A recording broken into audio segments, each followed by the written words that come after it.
দেখতে, দেখতে আরো একটা রোজার মাস কিন্তু চলেই আসলো। আর প্রতিবারের রোজার মতো এবারের রোজায়ও আমি কিন্তু কিছু, কিছু প্রিপারেশন নিয়েছি।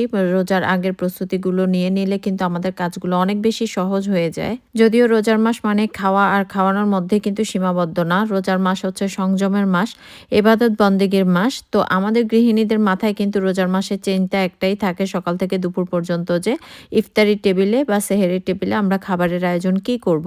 যদি ঘরের মধ্যে অনেক বেশি মেম্বার থাকে তাহলে তো টেনশনটা আরো দ্বিগুণ হয়ে যায়। যদিও রোজার মধ্যে আমাদের গৃহিণীদের কাজ কিন্তু আরো দ্বিগুণ হয়ে যায়। কিন্তু তারপরেও অ্যাজ এ মুসলিম হিসেবে আমাদের কিন্তু এবাদতের জন্য এনাফ সময়টা রাখা উচিত। সেজন্য আমিও চেষ্টা করি রোজার আগেই কিছু রোজার ইফতারির কাজগুলো আগিয়ে রাখার জন্য। তাহলে নিজের এবাদত করতেও কিন্তু সুবিধা হয় আর এবাদতের জন্য এনাফ টাইম পাওয়া যায়। এইবার রোজার আমি কি, কি প্রিপারেশন নিয়েছি সেটা আপনাদের সাথে আজকে আমি শেয়ার করছি।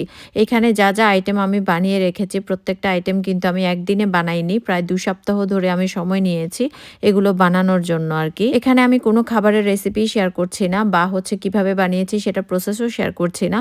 জাস্ট আপনাদের সাথে একটা আইডিয়া শেয়ার করছি যে আমি কি, কি ধরনের জিনিস আগের থেকে বানিয়ে ফ্রোজেন করে রেখে দেই যেন ইফতারি বানাতে আমাদের অনেক বেশি সময় অপচয় না হয়। আর এখানে আমি যা, যা আইটেম বানিয়েছি অনেকেই কিন্তু এই ধরনের রেসিপিগুলো জেনে থাকেন বা হচ্ছে যে আপনারা জানেন কিভাবে বানাতে হয়। কিন্তু হয়তো অনেক সময় মনে থাকে না যে কি, কি আইটেম করা যেতে পারে বা ফ্রিজে রাখা যেতে পারে। সেজন্যই আমি আইডিয়াটা আপনাদের সাথে শেয়ার করছি। তো ফার্স্ট এই আমি একদম বিগিনিং এ যেটা দেখিয়েছিলাম সেটা হচ্ছে যে টুনার চপ বা টুনার কাবাব। আমি একটু কাবাব স্টাইলে সেটাকে করেছি যেন হচ্ছে যে আমি মিনি বার্গার বা হচ্ছে স্যান্ডউইচ টাইপের কোনো কিছু বানাতে পারি সেইজন্য। তারপরে আমি কিছু চিকেন প্যাটিস বানিয়ে রেখেছিলাম। তারপরে কিছু বানিয়েছিলাম মাংসের ঝাল পিঠা যেগুলো আমার বাচ্চারা খুব পছন্দ করে। আর তারপরে বানিয়েছিলাম কিছু চিকেন ডোনাট।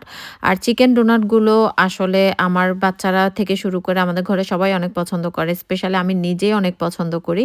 আর এখানে আমি কিছু হচ্ছে যে চিকেন রোল বানিয়েছিলাম। প্রত্যেকটা আইটেমে আমি বেশিরভাগই চিকেন দিয়ে করেছি। যেহেতু বিফ দিয়ে করলে বাচ্চারা পছন্দ করে কিন্তু আমার হাসব্যান্ড আরকি খুব একটা বেশি খেতে চায় না। তো সেজন্য বেশিরভাগ আইটেমে আমার কিন্তু চিকেন দিয়ে করা।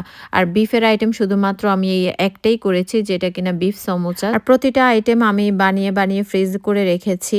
আর সবগুলোকে আমি কিন্তু জিপলকের মধ্যে রেখেছি। আপনারা চাইলে এয়ারটাইট বক্সেও রাখতে পারেন। আমার কাছে মনে হয় যে এয়ারটাইট বক্সে রাখলে অনেক বেশি স্পেস নষ্ট হয়। সেজন্য আমি সবগুলো আইটেম কিন্তু এভাবে জিপলকে করে টাইট করে সুন্দর করে আমি ফ্রিজের মধ্যে রেখে দিয়েছি। আর এরপরে আমি হচ্ছে এখানে পেঁয়াজুর ডালও ব্লেন্ড করে নিয়েছি। আমাদের ঘরে আমি আর আমার হাসব্যান্ড কিন্তু প্রত্যেকদিন ইফতারির টেবিলে পেঁয়াজু খেতে পছন্দ করি। তো সেজন্য আমি এই কাজটা করি। পেঁয়াজুর ডালগুলাকে আমি সুন্দর করে ব্লেন্ড করে এগুলোতে হচ্ছে ছোট, ছোট জিপলকে করে রাখি। মানে একেক দিন যেন একেকটা প্যাকেট নামানো যায়। খুব বেশি করে আমি রাখি না। যেহেতু আমরা ২ জন মানুষই খাই। বাচ্চারা খুব একটা বেশি পেঁয়াজু খেতে চায় না। তো আমি মানে আমাদের ২ জনের আন্দাজ করে রেখে দেই যেন প্রত্যেকবার একেকটা প্যাকেট আমি নামিয়ে রাখতে পারি। আর এরপরে আমি হচ্ছে এখানে কিছু তান্দুরি চিকেন করে রাখছিলাম। আমাদের বাসায় কিন্তু তেলের জিনিস আমার হাসব্যান্ড খুব একটা বেশি খায় না। আমার আবার তেলের জিনিস ছাড়া ইফতারি টেবিলে চলেই না বলতে গেলে। আর বাচ্চারাও খুব বেশি পছন্দ করে। যেহেতু আমার বাচ্চারা রোজা রাখে আলহামদুলিল্লাহ। আমার ২ টা বাচ্চাই কিন্তু রোজা রাখে গত কয়েক বছর যাবৎ। তো বাচ্চাদের জন্য দেখা গেল আমার ইফতারি টেবিলে প্রত্যেকদিন ইউনিক কিছু করতেই হয়। চেষ্টা করি ওদেরকে এগুলো করে, করে খাওয়ালে ওরা হয়তো আরো অনেক বেশি ইন্সপায়ার হবে সেইজন্য। তো সেইজন্য আমি চেষ্টা করি হেলদি, আনহেলদি সব টাইপের খাবারই যেন ইফতারি টেবিলে থাকে আরকি। আচ্ছা তান্দুরি চিকেনের পরে আমি এখানে হচ্ছে কিছু চিকেন কিমা করে নিয়েছিলাম। যার মধ্যে আমি একটু আদা রসুন বাটা, একটু ব্লাক পেপার, সল্ট আর হচ্ছে একটু সয়া সস দিয়ে ম্যারিনেট করে নিয়েছি। আমি হচ্ছে যে এই চিকেনগুলোকে ছোট, ছোট জিপলক করে রেখে দিব। আমি যখনই আমার দরকার হবে মানে কোনো একটা আইটেম যখন আমি বানাবো তখন ওই একটা জিপলক বের করে আমি জাস্ট চুলার উপরে আলাদা মসলা দিয়ে ওগুলোকে সুন্দর করে রান্না করে নিব। ঠিক সেম ওয়েতে আমি আরো কিছু চিকেনকে ছোট, ছোট করে পিস করে নিয়েছিলাম। একই ওয়েতে আমি সেগুলোকেও ম্যারিনেট করে আমি হচ্ছে ছোট, ছোট জিপলক করে রেখে দিব। আর বিশ্বাস করেন এই প্রসেসটা যদি আপনারা করে রাখেন তাহলে আপনাদের কাজ অনেকাংশে কমে যাবে। কারণ যাদের বাসায় ছোট রোজাদার আছে তারা জানে প্রতিদিন ইফতারি টেবিলে কিছু না কিছু চিকেনের আইটেম কিন্তু রাখতেই হয় ওদের জন্য। তো এইভাবে করে ছোট, ছোট প্যাকেটগুলো জাস্ট একটা ফ্রিজ থেকে নামিয়ে আপনারা মসলা দিয়ে সুন্দর করে এগুলোকে চুলার উপর রান্না করে নিতে পারবেন।